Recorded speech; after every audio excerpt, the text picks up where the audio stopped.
आज की कहानी है भावना के भूखे भोलेनाथ। एक गांव के बाहर एक शिव मंदिर था जिसमें एक वृद्ध पुजारी रहते थे। एक दिन एक गरीब माँ अपने नन्हे बालक को मंदिर के द्वार पर छोड़कर चली गई। बहुत खोजने पर भी पुजारी जी को बालक के परिवार का कुछ भी पता न चला। जब गांव का कोई भी व्यक्ति उस बालक का लालन पालन करने को तैयार न हुआ तो पुजारी जी ने भगवान शिव की इच्छा समझकर उसे अपने पास रख लिया। पुजारी ने उसका नाम माधव रख दिया। गांव के श्रद्धालु भक्तों से जो कुछ प्राप्त होता उसी से भगवान शिव के पुजारी का और बालक माधव का गुजारा चलता। यदि किसी दिन कम भी पड़ता तो पुजारी जी भगवान को भोग लगाकर बचा हुआ बालक माधव को दे देते और स्वयं गंगा जल पीकर रह जाते। धीरे धीरे माधव बड़ा होने लगा और अब वह पुजारी जी के कामों में हाथ बटाने लगा था। वृद्ध पुजारी जी के थके हारे हाथों को कुछ आराम मिलने लगा, इसलिए उन्होंने माधव को मंदिर की साफ सफाई, भगवान शिव की पूजा, उनको भोग लगाने और उनकी आरती करने की विधि अच्छी प्रकार से समझा दी। अब वह स्वयं भगवान शिव के नाम जप और कीर्तन में समय व्यतीत करने लगे। एक दिन भगवान शिव के मंगलकारी नाम का जप करते हुए उनके प्राण छूट गए। अब बालक माधव का इस संसार में भगवान शिव के सिवा और कोई सहारा नहीं रहा। वह पुजारी जी की बताई 3 बातें कभी नहीं भूला। पहली बात, भगवान भोले शंकर को ताजी गरम रसोई का भोग लगाना। दूसरी बात, भगवान को भोग लगाए बिना स्वयं कुछ भी नहीं खाना। तीसरी बात, भगवान शिव पर विश्वास रखकर कभी भी किसी भी वस्तु का संग्रह न करना, बासी भोजन का भी नहीं। यदि कोई भक्त पहले से बना भोजन या मिठाई मंदिर में दे जाता तो बालक माधव उसे गरीबों में बांट देता। वह ताजी रसोई बनाकर ही भगवान को भोग लगाता, उसके बाद स्वयं प्रसाद ग्रहण करता और सभी में बांट देता। यदि रसोई बनाने को सामग्री नहीं होती तो भोले बाबा और भक्त माधव दोनों गंगा जल पीकर ही रह जाते। एक बार बरसात का मौसम आया और 3-4 दिन तक मूसलाधार बारिश होने से मंदिर में एक भी भक्त नहीं आया। माधव अपने भोले बाबा को गंगा जल का ही भोग लगाता और उसे ही पीकर रह जाता। भोले बाबा माधव की भक्ति और सहनशीलता की परीक्षा लेते रहे, किंतु आखिर में अपने भक्त को भूख से तड़पते देखकर उनसे ना रहा गया। वह सेठ के नौकर का रूप धरकर हाथ में भोजन सामग्री की पोटली लेकर वर्षा में भीगते हुए मंदिर के द्वार पर जा पहुंचे। उन्होंने आवाज लगाकर माधव को बुलाया और उसके हाथ में पोटली देते हुए कहा कि सेठ जी ने यह भोजन सामग्री भेजी है, इससे रसोई बनाओ, भगवान को भोग लगाओ और स्वयं भी प्रसाद पाओ। मैं कल फिर आऊंगा। भक्त माधव ने आशीर्वाद देकर उसे विदा किया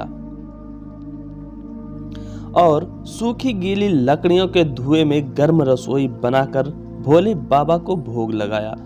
पूरे बरसात के मौसम में भोले बाबा नौकर के रूप में भक्त माधव को भोजन सामग्री देने आते रहे और स्वयं भी गर्मा गर्म रसोई का भोग पाते रहे। एक दिन भक्त माधव ने सोचा कि सेठ जी को भोजन सामग्री भेजते हुए 4 महीने हो चले हैं, किंतु वे स्वयं कभी मंदिर में भोले बाबा का प्रसाद ग्रहण करने नहीं आए। अगले दिन जब भोले बाबा नौकर के भेष में भोजन सामग्री की पोटली देने आए तो माधव उनसे बोला, भाई, तुम्हारे इतने धर्मात्मा सेठ जी कभी स्वयं मंदिर में प्रसाद लेने नहीं आए, इस कारण मेरा हृदय अत्यंत दुखी हो रहा है। अपने सेठ जी से कहना कि कल वे मंदिर में प्रसाद ग्रहण करने अवश्य पधारें। भक्त की बात सुनकर नौकर बने भोले बाबा चौंक कर घबरा उठे और बोले, पुजारी जी, सेठ जी मेरे द्वारा आपको भोजन सामग्री भेजते हैं, आप इससे भगवान को भी भोग लगा लेते हैं और स्वयं भी प्रसाद पाते हैं। फिर सेठ जी को बीच में बुलाने की क्या जरूरत है? जैसा चल रहा है वैसे चलने ही दीजिए ना। माधव बोला, ऐसे कैसे चलने दो? आपके धर्मात्मा सेठ जी इतने दिनों से भोजन सामग्री भेज रहे हैं, क्या मैं उन्हें भगवान का प्रसाद देने का अपना कर्तव्य भी पूरा ना करूं? मैं किसी का उधार खाने वाला नहीं हूं। अपने सेठ जी से कह देना कि यदि कल भोले बाबा का प्रसाद ग्रहण करने नहीं पधारे तो मैं उनकी भोजन सामग्री लेना बंद कर दूंगा। नौकर बने भोले बाबा तो अपने भक्त की अकड़ देखकर कांप उठे और यह सोचकर मन ही मन हंसे कि वाह, आज तो लेने वाला ही देने वाले को दोष दे रहा है। लेकिन सरल हृदय भक्त के मनोभाव देखकर वे बोले, ठीक है पुजारी जी, कल सेठ जी मंदिर में प्रसाद ग्रहण करने जरूर पधारेंगे। दूसरे दिन बड़े सवेरे ही भोले बाबा नौकर के भेष में दूध और बहुत सारी भोजन सामग्री लेकर मंदिर पहुंच गए। माधव चौंकते हुए बोला, भाई आज इतनी सारी भोजन सामग्री किस लिए ले आए? नौकर बने भोले बाबा बोले, पुजारी जी भूल गए क्या? आज आपने सेठ जी को प्रसाद के लिए बुलाया है, इसलिए आप रसोई बनाइए और भोले बाबा को भोग लगाइए। यह बता दीजिए कि सेठ जी किस समय पधारे। माधव ने प्रसन्न होकर उन्हें सेठ जी के आने का समय बता दिया और भक्त माधव की इच्छा पूर्ण करने के लिए भोले बाबा कैलाश पर सेठ का रूप धारण करने लगे। इधर अपने स्वामी को एक प्यारे भक्त के यहाँ दावत पर जाने का समाचार सुनकर ममतामयी अन्नपूर्णा मां पार्वती भी भला कैसे पीछे रहती। वह भी पति की आज्ञा लेकर सेठानी का रूप धारण करने में जुट गई।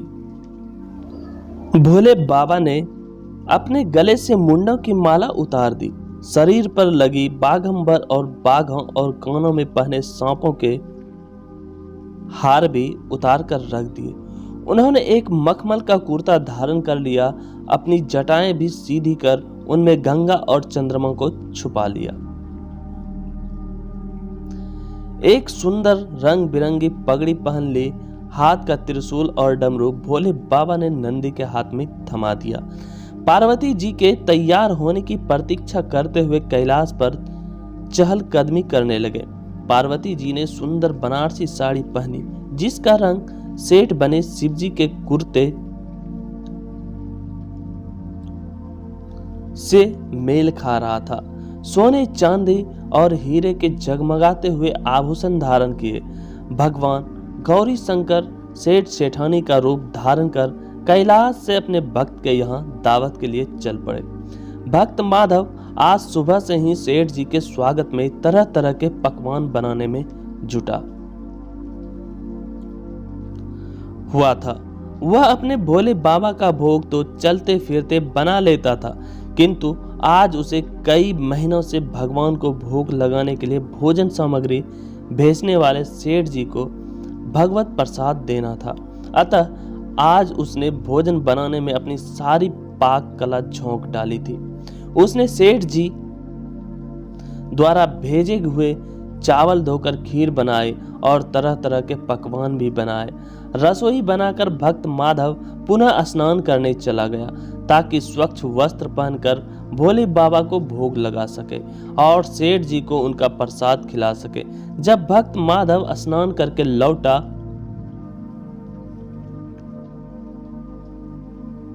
तो देखा सेठ जी प्रसाद ग्रहण करने के लिए स्वयं तो आए ही हैं, साथ में अपनी सेठानी जी को भी ले आए हैं।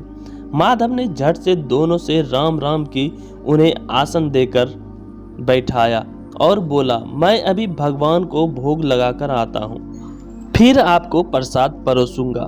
भगवान भावना के भूखे भोले बाबा से भूख सहन नहीं हो पा रही थी, इसलिए वे बोले, पुजारी जी भगवान को जल्दी से भोग लगाइए, मुझसे भूख सहन नहीं होता। माधव बोला, सेठ जी भूख तो मुझे भी बड़े जोर से लग रही है, किंतु मैं अपनी भूख के कारण भगवान को भोग लगाना नहीं भूलता। यदि दुनिया के सारे लोग इसी तरह अपने भोग के लिए भगवान को भोग लगाना भूल जाएं तो भगवान तो भूखे ही रह जाएंगे। सेठ जी बने भोले बाबा एक पत्तल उठाते हुए बोले, पुजारी जी आप भोग लगाइए, इधर मैं पत्तल परोस लेता हूँ, मुझसे भूख सहन नहीं हो पा रही है। भक्त माधव। सेठ जी बने भोले बाबा को डांटते हुए बोला, सेठ जी भगवान के काम में ना तो जल्दबाजी चलती है ना कंजूसी। मैं जब तक भगवान को भोग नहीं लगा लेता आप रसोई के पास भी नहीं फटक सकते। इधर बैठ जाइए और ओम नमः शिवाय जपते रहिए, मैं अभी आता हूं और आपको पेट भर भोजन करवाता हूं। सेठ बने शिव जी डांट खाकर चुपचाप अपने आसन पर बैठ जाते हैं। सेठानी बनी पार्वती उनकी यह दशा देखकर बड़ी मुश्किल से अपनी हंसी रोक पाई, लेकिन जैसे ही भक्त माधव पत्तल में सामग्री लेकर भगवान को भोग लगाने मंदिर में गया, भगवान शिव पार्वती जी को मौन रहने का संकेत करके चुपके पैर रखते हुए रसोई में पहुंच गए और उन्होंने एकाएक व्यंजन उठाकर चखना शुरू कर दिया। भोले बाबा तो प्रसाद को देखते ही हैरान रह गए। खीर में चीनी की जगह नमक भरा हुआ था, सब्जियों में चीनी भरी हुई थी। जैसे ही भोले बाबा ने रोटी का एक टुकड़ा तोड़कर मुंह में डाला, वह सी करने लगे, क्योंकि रोटी में मिर्च ही मिर्च भरी थी। वे सी करते हुए उल्टे पैर भाग आए और अपने आसन पर जा बैठे। मां पार्वती अपने स्वामी की यह हालत देखकर खिलखिलाकर हंस पड़ी। इससे पहले कि भोले बाबा पार्वती जी के सामने कुछ सफाई दे पाते, भक्त माधव ओम नमः शिवाय मंत्र का जाप करते हुए आ पहुंचा। रसोई में भोग मिलाकर उसे पवित्र बना डाला। फिर सेठ जी के सामने पत्तल परोसने के बाद हाथ जोड़कर बोला, सेठ जी अब आप भी जी भरकर प्रसाद ग्रहण करें। भोले बाबा तो अभी अभी भक्त की भक्ति से भी जोरदार उसके हाथ की बनी हुई रसोई चख चुके थे, अतः भोजन करने की बात सुनकर उनके पसीने छूटने लगे। वे कभी माधव का तो कभी पार्वती का मुख देखने लगते। माधव को सेठ जी की ढील बर्दाश्त नहीं हुई और बोला, सेठ जी अब क्या हो गया आपको? अभी अभी तो इतने उतावले हो रहे थे, अब आप भोजन क्यों नहीं करते? तभी तो माता जी भी प्रसाद ग्रहण करेगी और फिर मैं भी प्रसाद पाऊंगा। माधव की ललकार सुनकर भोले बाबा ने चुपचाप खीर का कुल्हड़ उठाया और सारी नमकीन खीर गटागट पी गए। कुल्हड़ खाली होने की देर थी कि माधव ने उसे झट से भर दिया। अपने प्रिय भक्त के हाथों से परोसे हुए भोग में भगवान को आज 2 गुना स्वाद आ रहा था। माधव खीर परोसता गया और भोले बाबा पीते गए। माता पार्वती भक्त और भगवान दोनों के प्रेम को देखकर मंत्र मुग्ध होती रही। जब सारी रसोई समाप्त हो गई तो भगवान ने एक जोर की डकार ली। माधव को होश आया और वह बोला, वाह सेठ जी वाह, मैं ही बावला था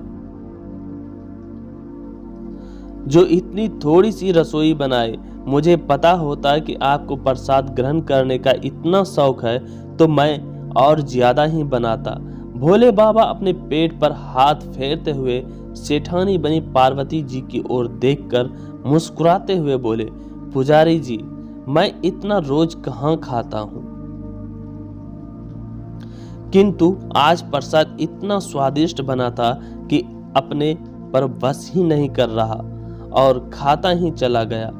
किंतु तभी माधव रुआंसा होकर बोला, सेठ जी वह तो आपने ठीक किया, लेकिन सेठानी जी तो भूखी ही रह गई। ममतामयी पार्वती मां से माधव का रुआंसा मुंह देखा नहीं गया।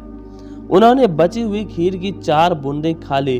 भोले बाबा द्वारा भोग लगाने से प्रसाद में अद्भुत अलौकिक स्वाद भर गया था। ऐसी सुगंधित और मीठी खीर चखकर जगत मां पार्वती तृप्त हो गई और उनके तृप्त होते ही सृष्टि का प्रत्येक प्राणी तृप्त हो गया। भक्त माधव बोला, सेठ जी, आपने और माताजी ने प्रसाद ग्रहण कर लिया, इससे मुझे अत्यंत संतोष हुआ। समझ लीजिए कि आप दोनों द्वारा प्रसाद ग्रहण करने से मेरा भी पेट भर गया।